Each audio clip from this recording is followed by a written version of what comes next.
Tapi intinya bahwa berzikir itu bisa melembutkan hati. Bahkan lebih daripada itu, orang kalau berzikir itu kita akan jadi selebritis langit. Karena kalau kita berzikir di keramaian orang, maka Allah akan menyebut nama kita di keramaian para malaikat. Kalau kita berzikir sendirian, maka akan disebut di sisi Allah saja. Nah itulah, dan banyaklah kalau kita cerita tentang keutamaan zikir kepada Allah Subhanahu wa taala. Tapi yang jelas bahwa doa ini, Bismillahirrahmanirrahim, ma'asmi syai'un fil ardi wala fis sama wa huwas samiul alim, adalah zikir wasilah untuk keselamatan kita.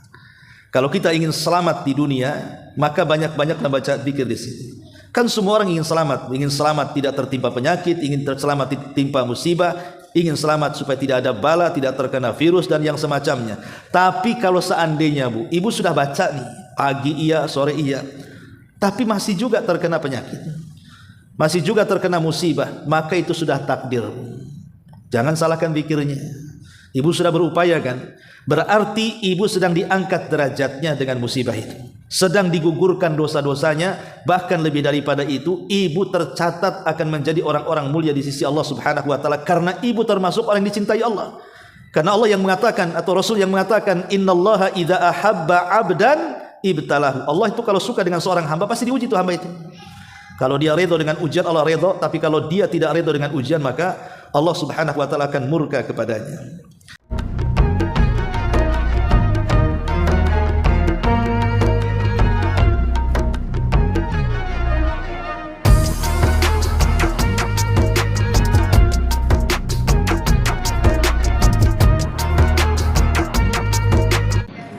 Bismillahirrahmanirrahim.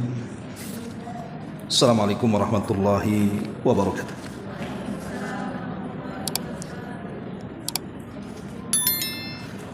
Bismillah wassalatu wassalamu ala rasulillah wa ala alihi wa sahbihi wa mawalah wa la hawla wa la quwata illa billahi wa ba'du.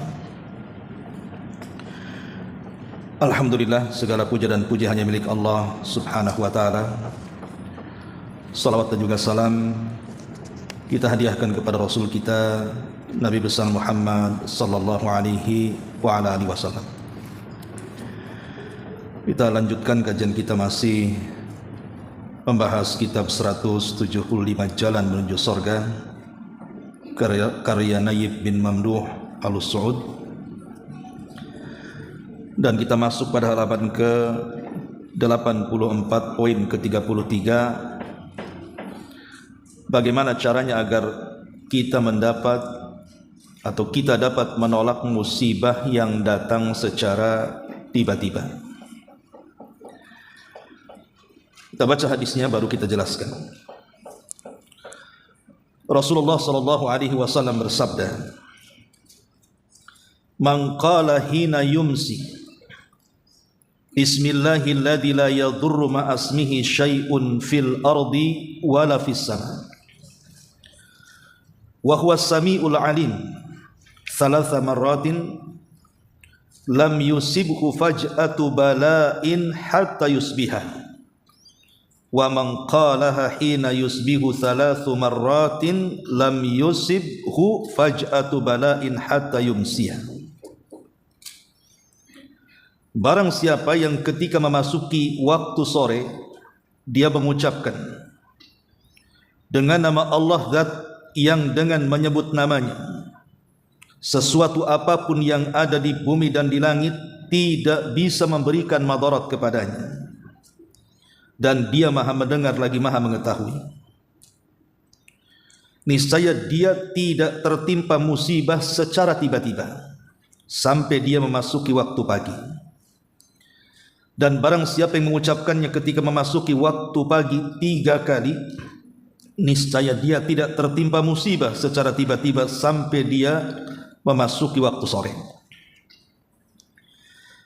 Kemudian Rasulullah sallallahu alaihi wasallam juga bersabda, "Ma min 'abdin yaqulu fi sabahi kulli yawmin wa masa'in kulli lailatin bismillahi la yadurruhu ma ismihi syai'un fil ardi wala fis sama' wa huwas samiul alim thalatha marratin lam yadurruhu syai'un." Tidak ada seorang hamba yang mengucapkan pada waktu pagi setiap hari dan pada waktu sore setiap malam dengan menyebut nama Allah, zat yang dengan menyebut namanya sesuatu apapun yang ada di bumi maupun di langit tidak bisa memberikan madarat kepadanya, dan dia maha mendengar lagi maha mengetahui. 3 kali, melainkan tidak akan ada satu apapun yang akan memadaratkannya. Baik ma'asyiral muslimat yang dimuliakan Allah Subhanahu wa taala, hadis ini mengajarkan kepada kita tentang zikir perlindungan. Walaupun hadis ini dalam bahasa ulama bentuknya khabar, penghabaran, siapa yang baca doa ini maka dia akan selamat dari musibah tiba-tiba. Ini kan penghabaran namanya. Tapi ada istilah ulama, al-khabaru urida bihi du'a. Di sini habar bentuknya tetapi isinya doa. Jadi kalau membaca zikir ini sama dengan kita berdoa kepada Allah agar Allah memberikan perlindungannya kepada kita. Dan ini menunjukkan bahwa kalimat yasirah, kalimat yang pendek tetapi faedahnya besar. Jadi di sini ada kalimat singkat, zikir singkat, tetapi faedahnya besar sekali. Faedahnya itu luar biasa. Karena yang namanya musibah secara tiba-tiba ini bisa saja dialami siapapun. Kemarin di Tiban ada tanah longsor, kemudian meninggal dunia. Apakah orang yang meninggal dunia tahu kalau rumahnya akan tanah longsor? Kan tidak. Tahu-tahu ketimbun mati. Ada orang kebakaran, tahu-tahu kemudian dia terperangkap dalam rumah kemudian meninggal dunia. Apa orang yang mati kebakaran tahu kalau rumahnya akan kebakaran? Tidak juga. Atau orang yang sehat-sehat saja sebelum tidurnya, tahu-tahu setelah bangun sakit semua, bahkan tidak bisa diangkat, kena stroke dan yang semacamnya. Apa dia tahu kalau habis tidur akan mengalami musibah seperti itu? Kan tidak. Musibah ini terkadang datang tiba-tiba. Siapa yang tahu?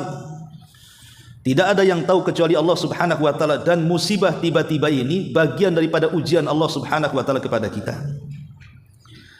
Dan yang namanya musibah itu tidak mesti perkara buruk, terkadang perkara baik juga musibah. Makanya Allah Subhanahu wa taala mengatakan wa nabluukum bil bisyarri wal khairi fitnah. Dan kami akan menguji kalian dengan perkara yang buruk ataupun dengan perkara yang baik. Jadi dua-duanya musibah. Tapi umumnya manusia kalau sudah mendengar kata musibah itu biasanya cenderung pemahamannya ke yang negatif.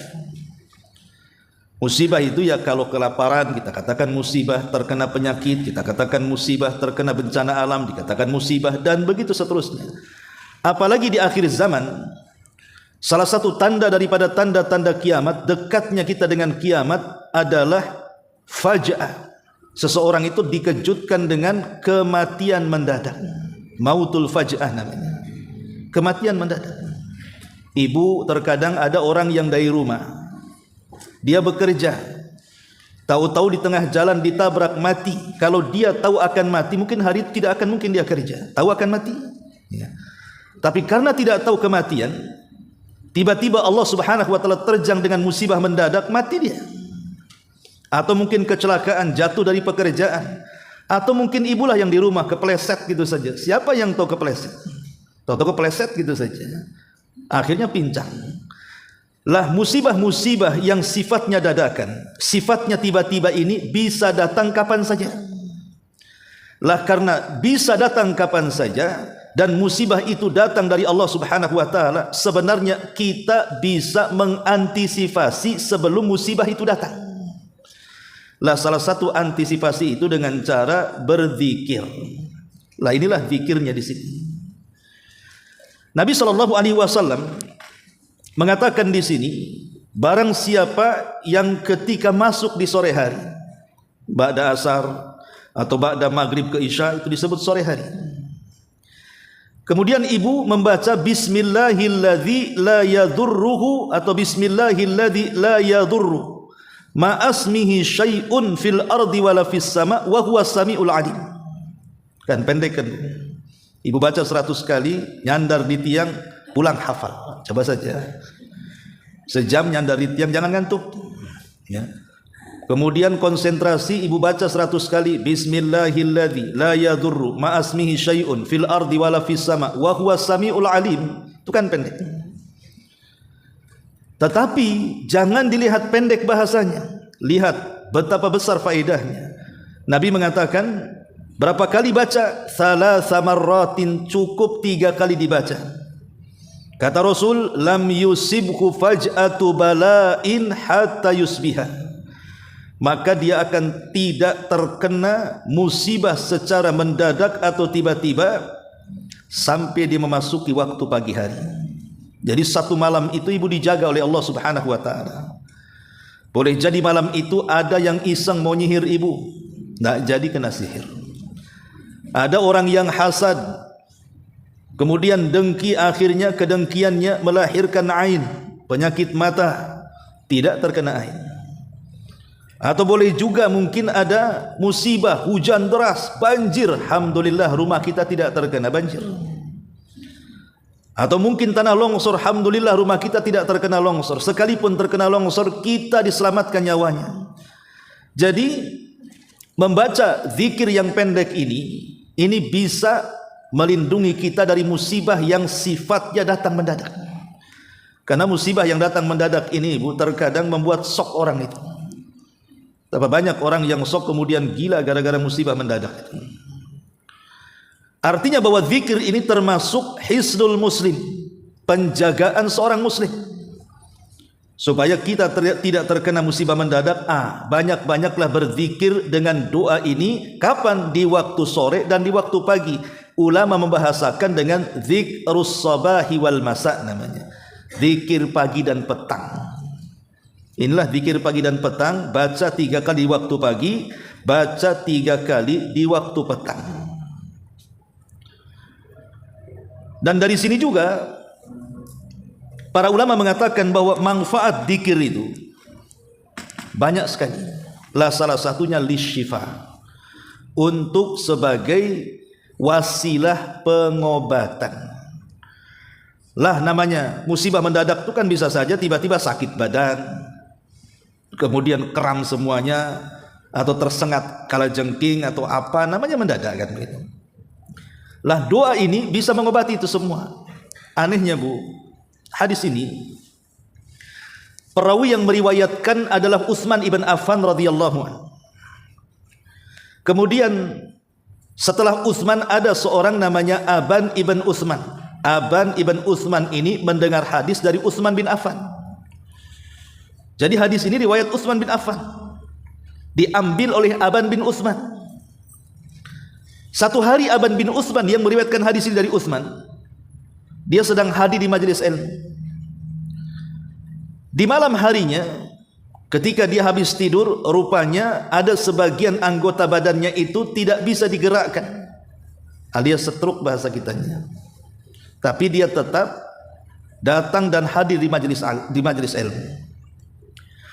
Kemudian ada kawannya sebelah melihat Aban ibn Utsman ini kok nampaknya ada sesuatu di anggota badannya. Padahal Aban ibn Utsman ini yang meriwayatkan hadis ini. Jadi orang ini melihat Aban ini heran, seolah-olah apa? Seolah-olah orang yang membaca doa ini yang katanya tidak akan tersentuh dengan musibah mendadak, kok yang meriwayatkan hadisnya malah tersentuh musibah, gitu maksudnya. Paham, Bu ya? Jadi Aban ibn Utsman menjelaskan kepada kawannya dan mengatakan, memang hadis itu aku yang meriwayatkan dari Utsman ibn Affan radhiyallahu anhu. Tetapi entah kenapa semalam aku lupa membacanya. Karena aku lupa membacanya, maka Allah Subhanahu wa ta'ala menjalankan takdirnya kepadaku. Maka sekarang sebagaimana engkau lihat, salah satu dari anggota badanku terkena penyakit. Kemudian Al-Imam Al-Qurtubi rahimahullahu ta'ala juga memberikan catatan kepada hadis ini. Apa kata Imam Qurtubi? Dia mengatakan, aku ini tidak pernah meninggalkan doa ini baik pagi ataupun petang. Seumur hidupku, kata Imam Qurtubi, aku tidak pernah meninggalkan membaca doa ini pagi dan petang. Tetapi Allah takdirkan satu hari ketika aku berada di Madinah, kata Imam Qurtubi, aku lupa pagi tidak membaca, malam pula tak membaca. Faludigtu, tiba-tiba aku disengat kalajengking.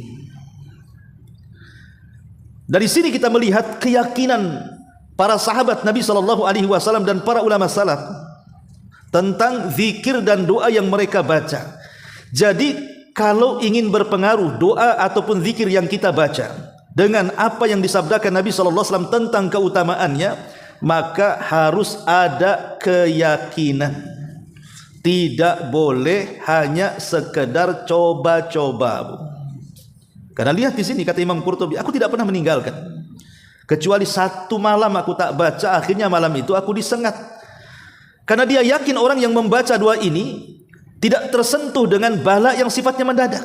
Tapi karena tidak membaca malam itu, akhirnya tersengat kalajengking. Berarti dari sini bagaimana keyakinan kuat para ulama itu tentang zikir dan doa yang dibaca oleh mereka. Bukan hanya sekedar coba-coba saja. Kalau coba-coba saja tidak akan pengaruh doa ini. Harus ada keyakinan kuat bahwa apa yang disabdakan Rasul itu memang sebuah kenyataan dengan keutamaannya. Ma'asyiral muslimat rahimakumullah.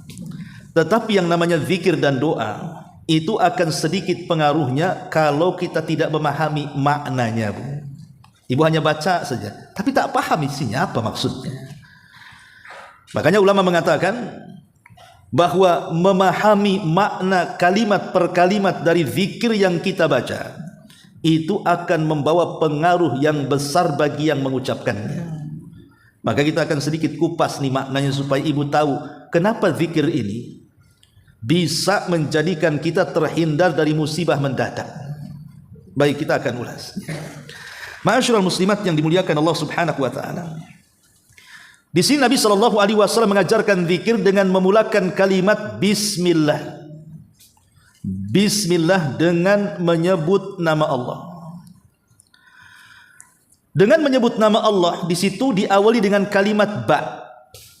Kalimat ba dalam ilmu nahwu itu disebut harfu jarrin namanya. Huruf yang mengkasrahkan kalimat setelahnya. Dan dalam ilmu usul, ba itu memiliki makna lil isti'anati, meminta pertolongan kepada Allah. Jadi bismillah itu dengan menyebut nama Allah, aku meminta pertolongan. Jadi aktivitas apapun, Bu, kalau ibu memulai dengan basmalah, insya Allah pasti akan ditolong Allah. Ibu mau masak, baca basmalah, insya Allah tuh gak akan terkena kebakaran, gak akan terkena cipratan minyak goreng namanya kan. Kecuali sengaja ibu lempar aja ke dalam minyak. Tapi kalau sudah hati-hati dan ibu sudah baca basmalah, insya Allah semua akan ditolong Allah. Ibu mau ke pengajian dari rumah, bismillah, kemudian naik mobil, insya Allah sepanjang jalan ditolong. Tidak akan ketabrak dan tidak akan nabrak. Pokoknya apapun permasalahan, Bu, aktivitas apapun jangan lepas dari basmalah, Bu. Ibu naik mobil baca basmalah, turun dari mobil baca basmalah, masuk rumah baca basmalah, mau beraktivitas apapun baca basmalah, supaya aktivitas itu ada pertolongan Allah di dalamnya. Apalagi kalau menyelesaikan masalah. Ibu nih umpamanya diundang untuk menyelesaikan masalah, bismillah, minta pertolongan kepada Allah, libatkan Allah dalam masalah. Sebab sebesar apapun masalah, kalau Allah terlibat, maka insya Allah diuraikan masalahnya. Tapi sekecil apapun masalah, kalau Allah tidak dilibatkan, susah tuh jalan keluarnya. Maka bismillah itu artinya minta pertolongan kepada Allah. Lebih daripada itu, kalimat bismillah ini membawa berkah, Bu. Membawa berkah kalimat bismillah ini. Jadi bukan hanya sekedar isti'anah saja, meminta pertolongan kepada Allah, tetapi di dalamnya ada berkahnya. Contoh umpamanya, ada orang yang mencari pekerjaan, tugas keluarga, seorang suami keluar rumah. Anggaplah dia super taksi, ojek online, atau apalah namanya dari pekerjaan-pekerjaan. Baik di pasar, di kantor, tempat-tempat kerja, ketika dia berangkat baca basmalah, itu sudah bagus. Kenapa? Karena melibatkan Allah dalam pekerjaannya. Tapi yang namanya bekerja, dia sudah ditolong dalam pekerjaannya oleh Allah. Dia selamat dari pergi sampai pulang. Tidak ada cacat di badan. Ya mungkin lelah, letih, biasa namanya orang bekerja. Tapi yang namanya hasil kerja itu Itu tidak ada yang tahu kecuali Allah. Apalagi kemudian yang gajinya itu bukan gaji bulanan. Boleh jadi mungkin kadang satu hari dapat 100, kapan 200, atau kadang juga 50.000, kan tidak tahu. Tetapi harus diyakini bahwa kalau dia ketika bekerja mengucapkan basmalah, bukan hanya sekedar melibatkan Allah dalam pekerjaan, tetapi hasil yang akan didapat diberkahi itu. Terkadang ada orang yang dapat 300, kalau tidak diberkahi dalam satu hari, kayak uang hantu, Bu. Kemana nih uang kok tahu-tahu habis saja. Tetapi terkadang dapat 50.000 satu hari, berkahnya luar biasa, kebeli semuanya. Kebeli ini, kebeli itu, ya mungkin sambil utang juga lah. Maksudnya di sini keberkahan itu dia rasakan, walaupun sedikit berkah itu kan masih mendingan dibandingkan banyak tak berkah. Lah itulah pentingnya baca basmalah. Makanya kenapa doa ini dimulakan dengan baca basmalah, supaya ada pertolongan Allah di dalamnya dan supaya ada keberkahan di dalamnya, gitu maksudnya. Itulah faedah bismillah itu, ya. Ibu motong hewan, nyembelih bismillah, meminta pertolongan kepada Allah. Takutnya bukan leher binatang yang kena, jari ibu yang patah. Enggak tahu, ya kan, mungkin saking tajamnya itu pisau itu. Makanya saya heran juga kenapa pisau dapur ibu-ibu itu tidak ada yang tajam, ya. Mungkin takut keiris jarinya, ya. Lah itu baca basmalah itu penting tuh, takut keiris jarinya. Lah ketika baca basmalah juga jadi berkah makanannya tuh. Jadi hewan yang kita sembelih dengan baca basmalah jadi berkah, jadi sehat badannya gara-gara makan ayam yang kita sembelih dengan baca basmalah itu. Itulah keberkahan basmalah. Lah di dalam doa ini Rasul memulakan dengan baca basmalah. Kemudian kata Nabi SAW, alladzi la yadurru ma'asmihi syai'un fil ardi wala fis sama. Dengan menyebut nama Allah, alladzi la yadurru. Kata Nabi SAW, alladzi yang la yadurru, tidak memadaratkan, ma'a ismihi, bersama penyebutan namanya. Dengan penyebutan bismillah tadi, tidak akan membawa madarat fil ardi wala fis sama, baik madarat yang timbul dari bumi ataupun madarat yang timbul dari langit. Namanya madarat itu kan dari dua arah di sini, bisa dari bumi, bisa dari arah langit. Ya dari bumi ya macam-macam, namanya madarat kan musibah, Bu. Yang saya contohkan tadi, terkadang banjir itu juga madarat. Kemudian hujan lebat, angin puting beliung, tanah longsor, tsunami, gempa dan yang semacamnya, itu namanya madarat dari bumi. Atau madarat dari langit.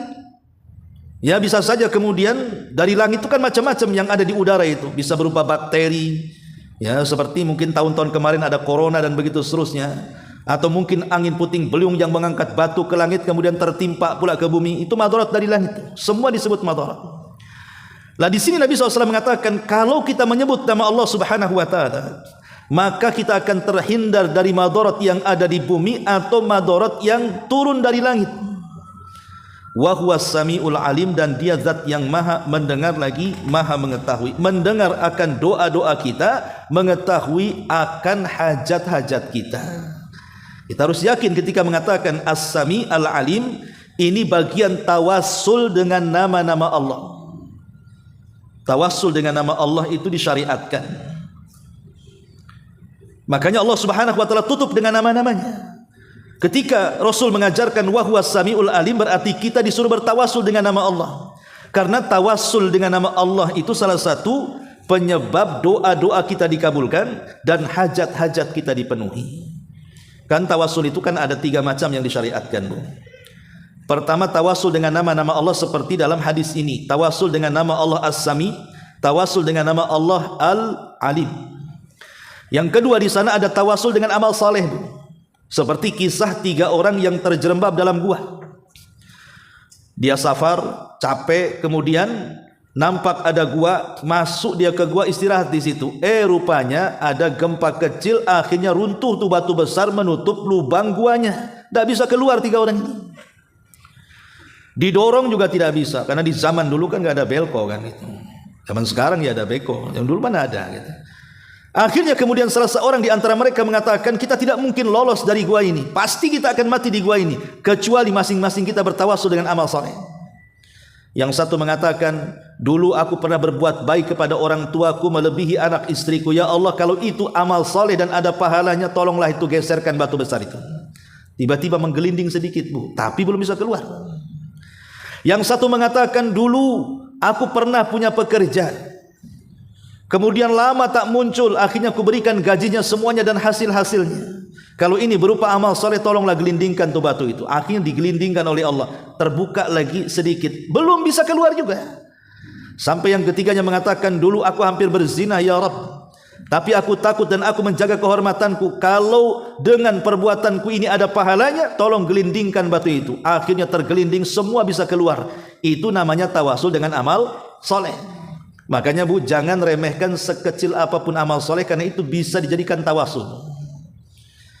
Kenapa saya katakan jangan remehkan sekecil apapun amal soleh? Karena biasanya yang kecil itu lebih ikhlas, lebih diterima dibandingkan yang besar kan. Yang sering saya contohkan, ibu infak 1.000 lebih ikhlas dibandingkan 1 juta kan. Karena 1 juta kepikiran terus tuh. Dulu aku sumbang 1 juta. Kok ingat nominalnya? Ingatlah karena 1 juta. Coba ada kotak infak hari-hari muter, ibu kasih 2.000, 3.000. Dah lupa tak berapa di kotak infak tuang saya. Terkadang amal kecil ini itu pula yang menjadikan keikhlasan kita yang berpahala, karena kita akan bertawasul harus dengan yang ikhlas. Amalan yang ikhlas itu yang ibu pernah lakukan apa gitu. Sebutlah ibu ketika ibu sakit, ya Allah tolonglah sembuhkan saya. Dulu saya pernah beramal soleh, kalau itu sebuah keikhlasan, tolonglah sembuhkan gitulah. Itu namanya tawasul tuh dengan amal soleh. Atau yang ketiga, tawasul dengan meminta doa orang soleh. Tidak mesti ustaz, tidak mesti kiai, tidak mesti tuan guru. Mungkin ibu punya kawan nampak soleh dia, rajin sholatnya, rajin ibadahnya, tutur katanya, akhlaknya bagus dibandingkan yang lainnya. Datang ke kawannya minta doanya. Ya, jadi itulah tawasul yang disyariatkan.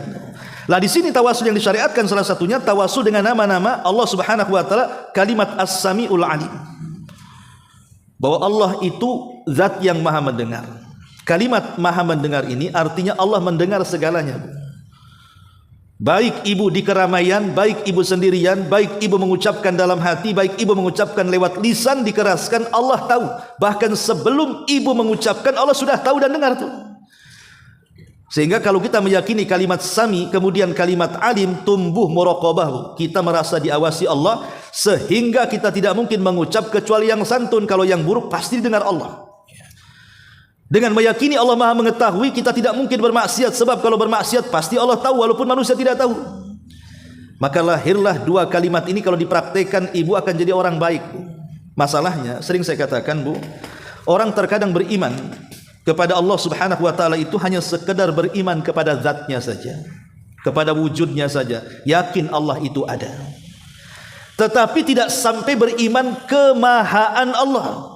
Padahal maha Allah itu harus diimani juga. Maksud saya begini, saya atau ibu yakin dan percaya bahwa Allah itu maha mendengarkan. Yakin kita dan percaya Allah maha mendengar. Tidak ada orang yang mengatakan Allah tuli. Tapi tidak semua orang yang yakin dan percaya Allah itu maha mendengar, ucapan sehari-harinya merasa didengar Allah, itu masalahnya. Saya ulangi, tidak semua orang yang yakin Allah maha mendengar, dia menjaga lisannya. Bahwa lisannya itu kalau ngomong didengar Allah. Lah ketika kurang yakin dengan kemahaan Allah dalam maha mendengar, makanya nyantai saja ibu mau gibah mau seharian pun nyantai. Kenapa? Karena enggak yakin Allah maha mendengar. Memang yakin maha mendengar, tapi tidak yakin didengar Allah, itu masalahnya. Makanya asik saja gibah itu, mau 2 jam 3 jam ayolah. Mau pindah tempat iya gitu. Mau dimodali, pokoknya ayo kita gibah rame-rame. Nah, ini kan ada orang yang tidak yakin dengan kemahaan, hanya sebatas zatnya saja. Atau al-alim juga. Saya yakin dan percaya, saya ibu dan siapapun Allah itu maha mengetahui. Yakin karena tidak ada orang yang mengatakan Allah jahil. Allah itu maha tahu. Tapi anehnya tidak semua yang yakin Allah maha mengetahui, dia merasa bahwa maksiatnya diketahui Allah sehingga dia malu bermaksiat. Sehingga ya maksiat tenang-tenang saja dia. Karena apa? Yakin Allah maha mengetahui, tapi tidak yakin diketahui Allah. Itu masalahnya. Ya. Makanya beriman kepada Allah bukan hanya kepada wujudnya saja, tapi kemahaan Allah pun harus ditanamkan supaya kita menjadi orang baik. Kalau seandainya orang itu yakin Allah maha mendengar dan dia merasa didengar Allah, Kalau orang yakin, dia meyakini Allah mengetahui dan dia yakin Allah mengetahuinya, saya yakin dua nama Allah saja kalau diterapkan jadi baik itu. Saya yakin. Mungkin ucapan ibu akan santun, perbuatan ibu akan menghindar maksiat. Dua asma Allah kalau diamalkan itu sudah jadi baik. Apalagi 99 nama kan itu, lebih baik lagi. Ya. Lah makanya doa di sini Nabi SAW mengajarkan kepada kita doa yang sangat pendek tapi faedahnya besar. Bismillahi la yadurruhu ma asmi syai'un fil ardi wala fis sama wa huwas samiul alim. Baik, kita akan baca sama-sama ibu ya. Ya, supaya jangan salah menyebut. Mungkin yang biasa zikir pagi petang hafalah. Kita mulai bismillahi alladzi la yadurru ma asmihi syai'un fil ardi wala fis sama wa huwas samiul alim. Ulangi bismillahilladzi la yadurru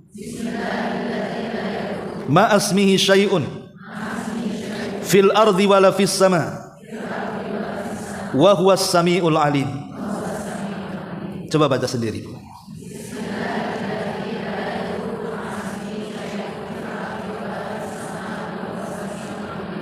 Tutup bukunya, Bu. Coba.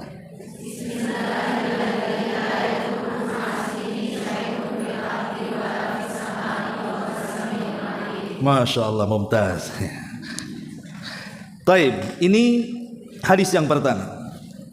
Kemudian hadis yang kedua di sini, Rasulullah SAW mengatakan, "Ma min 'abdin yaqulu fis sabahi kulli yaumin wa masa'i kulli lailatin." Tidak ada seorang hamba yang mengucapkan pada waktu pagi setiap hari, pada waktu sore setiap malam. Sama bismillahilladzi la yadurru ma asmihi syai'un fil ardi wala fis sama wa huwas samiul alim thalatha marratin lam yadurruhu syai'un. Ini umum. Kalimat lam yadurruhu syai'un, madarat apapun, musibah apapun tidak akan menyentuhnya. Syai'un itu umum, nakirah tufidul umum. Dalam bentuk nakirah menggunakan tanwin itu memiliki faedah umum. Artinya segala sesuatu yang memadaratkan dia maka tidak akan menyentuh orang yang membaca zikir pagi petang dengan mengucapkan 3 kali lafaz ini setiap pagi dan 3 kali lafaz ini setiap petang. Baik, ma'asyiral muslimat yang dimuliakan Allah Subhanahu wa taala. Secara umum namanya zikir itu, Bu, memiliki faedah bukan hanya sekedar yang tercantum dalam hadis ini. Lam yusibhu faj'atu bala'in, tidak tersentuh dengan musibah yang mendadak. Al-Imam Ibnu Qayyim rahimahullahu taala menyebutkan tentang 5 atau sekitar beberapa faedah orang yang melanggengkan zikir ini, baik zikir pagi ataupun zikir petang. Yang pertama, annahu yatrudus syaitan. Zikir itu bisa mengusir setan. Zikir itu bisa mengusir setan. Dan setan itulah yang membawa kepada perasaan alham wal gham.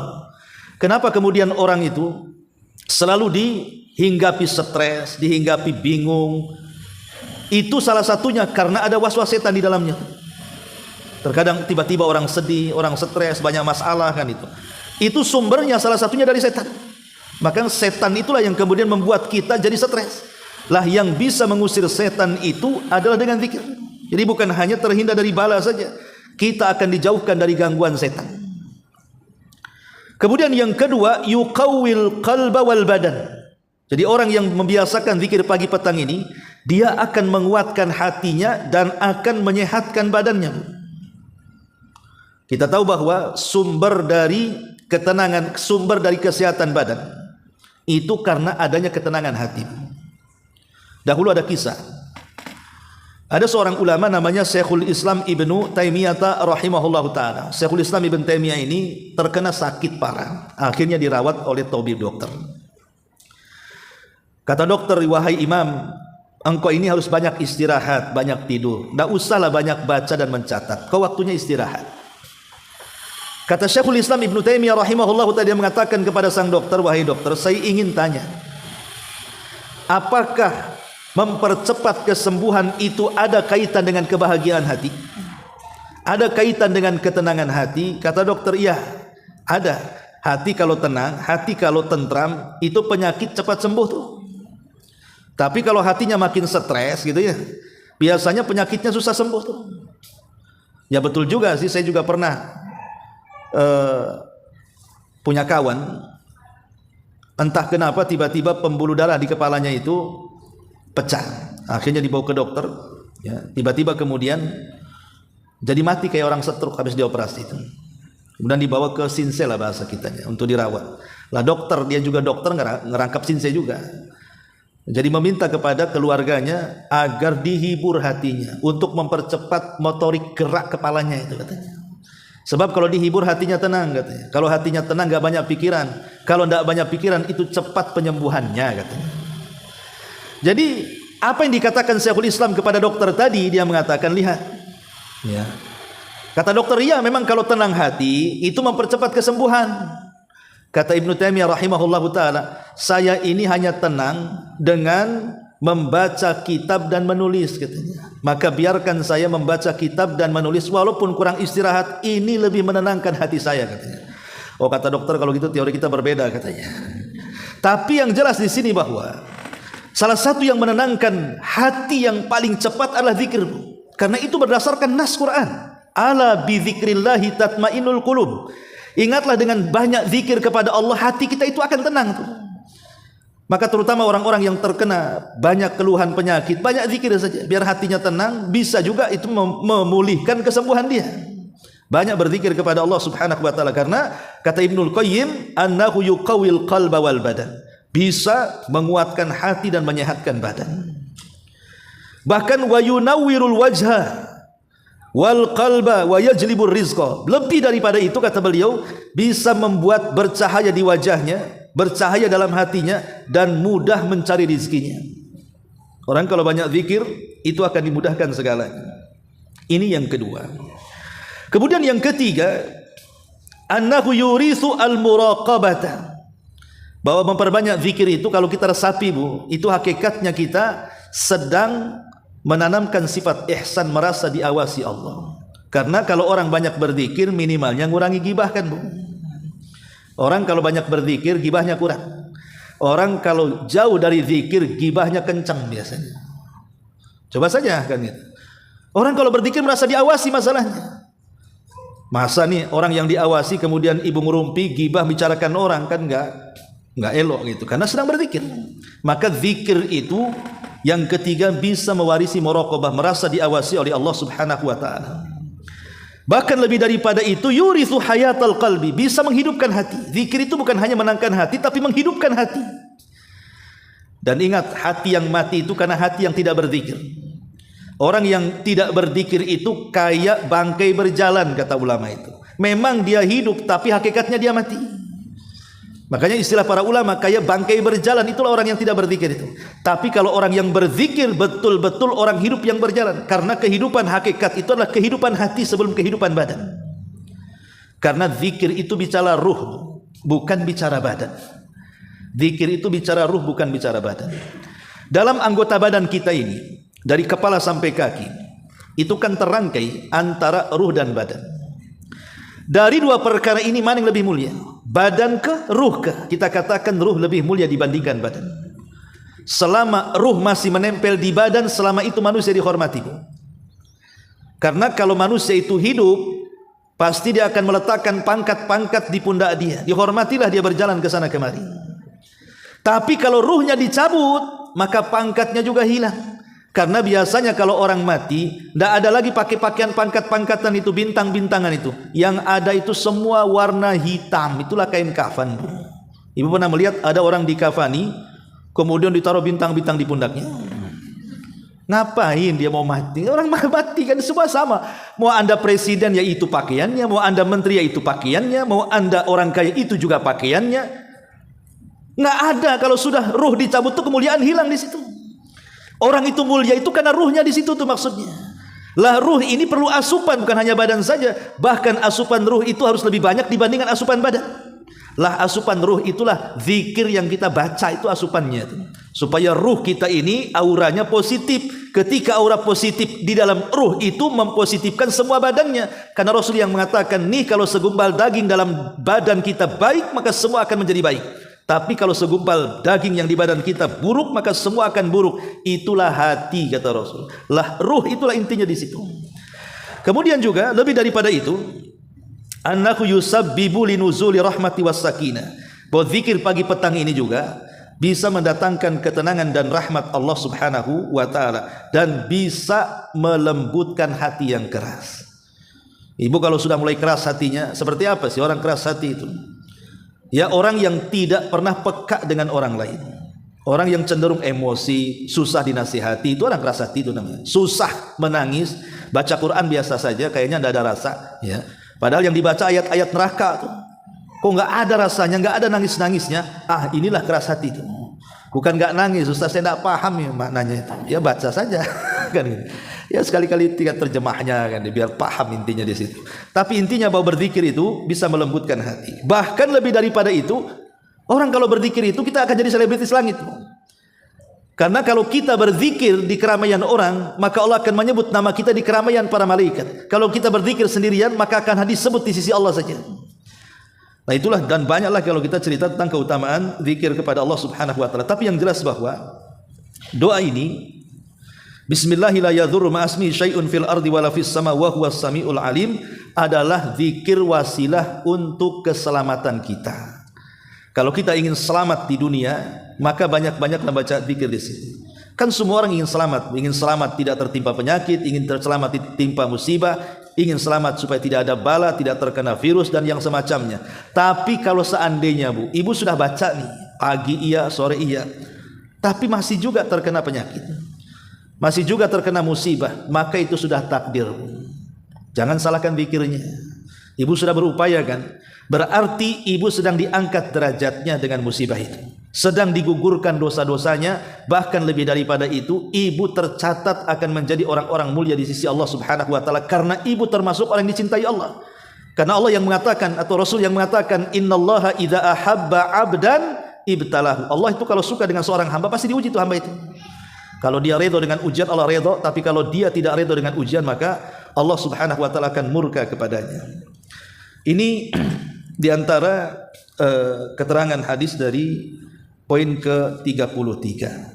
Wallahu a'lam bishawab. Mungkin sampai di sini singkat-singkat saja sebelum saya tutup. Silakan kalau ada yang mau bertanya.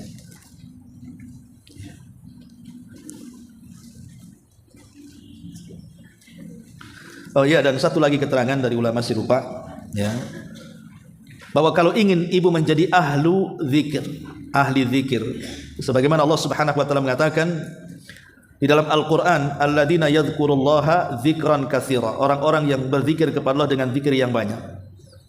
Ibu bisa menjadi ahli zikir, dan ahli zikir itu bukan setiap hari ibu, setiap menit, setiap detik, setiap jam ibu membaca tasbih, tahlil, enggak begitu. Jadi ahli zikir itu ulama mengatakan seperti yang dikatakan Imam Ibnu Salah rahimahullahu taala, orang yang menjaga 4 waktu berzikir.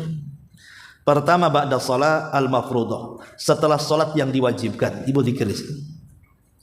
Yang kedua, zikir pagi dan petang yang kita bahas ini, ya. Yang ketiga, zikir sebelum tidur dan setelah tidur. Dan yang terakhir, zikir ketika ibu keluar rumah. Bismillahi tawakkaltu 'alallah, la haula wala quwata illa billah. Kalau ibu bisa menjaga 4 zikir ini, kata ulama, maka ibu disebut ahli zikir. Jadi ahli zikir itu bukan setiap detik subhanallah, apalagi bawa tasbih kemana-mana. Enggak, ya. Ahli zikir itu kalau ibu menjaga 4 waktu zikir. Salat wajib, baca tuh zikir yang diajarkan Nabi. Yang kedua, zikir sebelum tidur dan sesudahnya. Dan yang keempat, zikir ketika ibu keluar rumah. Kalau kita bisa mendawamkan 4 tempat zikir ini, ibu disebut ahli zikir, kata ulama. Ya, wallahu a'lam. Itu sebagai tambahan. Baik, kalau tidak ada yang tanya? Tidak ada? Alhamdulillah. Kita tutup dengan doa kafaratul majlis. Subhanakallahumma bihamdika asyhadu an la ilaha illa anta astaghfiruka wa atubu ilaik. Allahu ta'ala